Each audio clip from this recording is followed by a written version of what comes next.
Welcome back to Tholiya education hub. और lab assistant की 690 पदों पर निकली भर्ती के बारे में अपने जानने वाले हैं। जो गवर्नमेंट वैकेंसी है लैब असिस्टेंट के लिए, योग्यता इसके लिए ग्रेजुएशन है। 28 सितंबर इसकी लास्ट डेट है। अब इसके बारे में डिटेल में जानने के लिए मेरे साथ इस वीडियो में एंड तक बने रहिएगा। तो देखते हैं इसकी अपडेट में क्या है, कंप्लीट जानकारी देखते हैं। दोस्तों, सबसे पहले अपने जानेंगे इसके अंदर रिक्तियों का विवरण कि कितनी रिक्तियां हैं, किस प्रकार से भरी जानी है। तो इसके अंदर अपने जैसे पदनाम की अगर बात करें तो प्रयोगशाला सहायक यानी भौतिक शास्त्र के लिए अनारक्षित के लिए 93 पद है और अनुसूचित जाति के इसके अंदर 60 पद यानी एक पद आदिम जनजाति के लिए भी सम्मिलित है। महिला के लिए 5 और इसमें अनुसूचित जनजाति के लिए 3 पद है।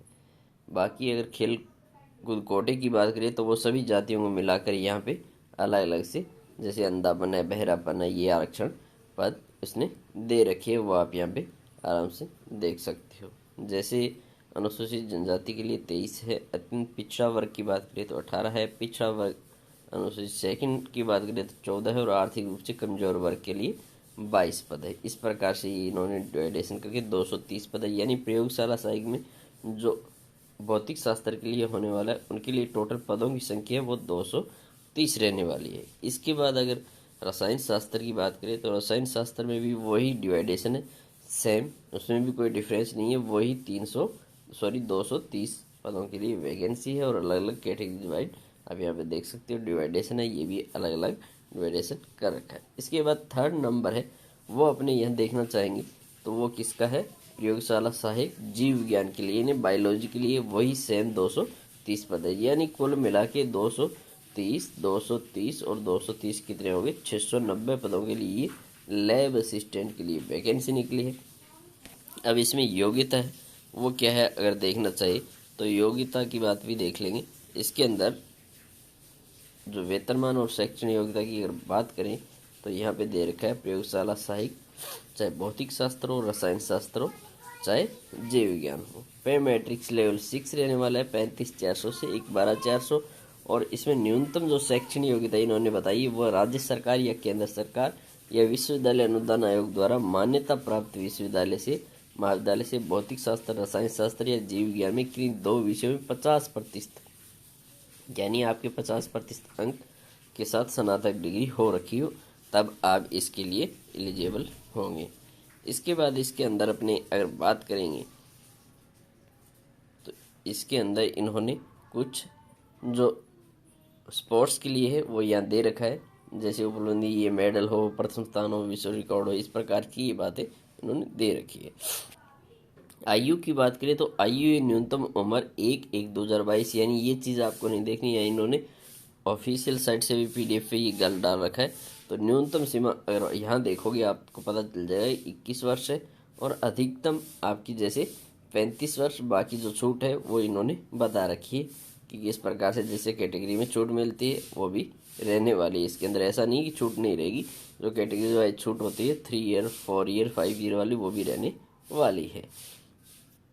इसके बाद रही बात अब इसमें फीस क्या रहने वाली है, परीक्षा का सिस्टम किस प्रकार से रहने वाला है वो भी अपने देख लेते हैं।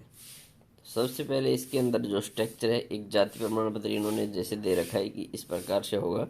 ये चीज़ें सारी आप आराम से पीडीएफ फाइल में पढ़ लीजिए। पीडीएफ फाइल आपको टेलीग्राम चैनल पे मिल जाएगी, जिसका लिंक इस वीडियो के डिस्क्रिप्शन में आपको दे दिया जाएगा। ऑनलाइन आवेदन करने का जो सिस्टम है वो ऑफिशियल वेबसाइट आप यहाँ पे देख सकते हो, www.jssc.nic.in पे जाए और ऑनलाइन एप्लीकेशन फॉर्म है वो आप अप्लाई कर सकते हो।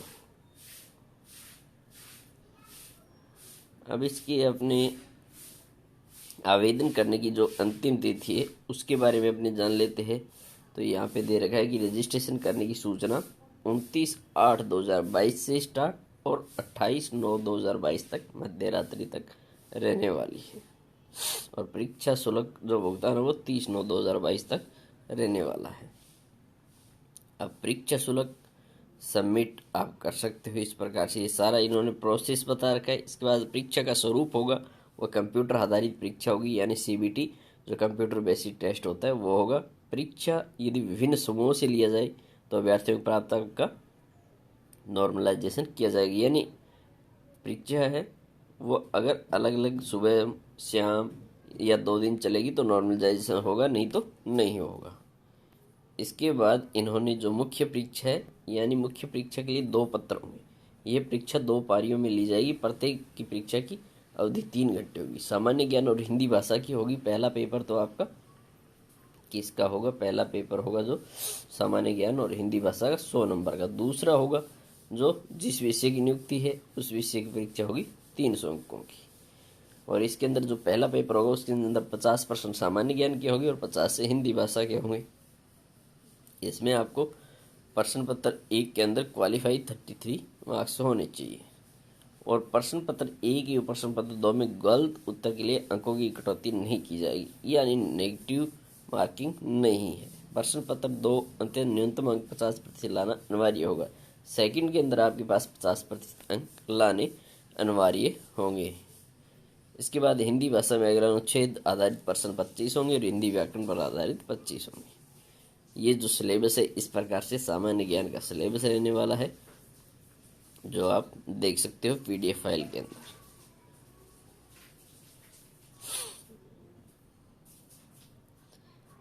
अब अपने इसके अंदर जो बात करने वाले हैं कुछ पॉइंट्स रह गए, उनकी जो इम्पोर्टेंट पॉइंट है उनको मैं आपको बता देता हूँ क्या रह गए हैं, उनके बारे में अपने थोड़ा सा जान लेते हैं। पदों के बारे में मैंने आपको बता ही दिया है।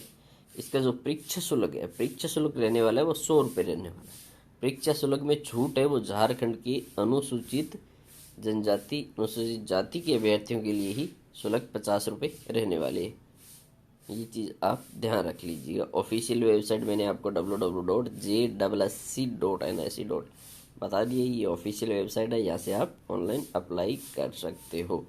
और ये जो है झारखंड कर्मचारी चयन आयोग द्वारा निकाली हुई वैकेंसी की ऑफिशियल नोटिफिकेशन मैंने आपको बता दी है। अच्छे किसी भी प्रकार का इश्यू हो, कुछ समझ में नहीं आ रहा हो तो कमेंट करके ज़रूर पूछ लीजिएगा, आपको इसकी और अधिक जानकारी भी दे दी जाएगी। नेक्स्ट अपडेट आई, तब तक के लिए जय हिंद, जय भारत, वंदे मातरम।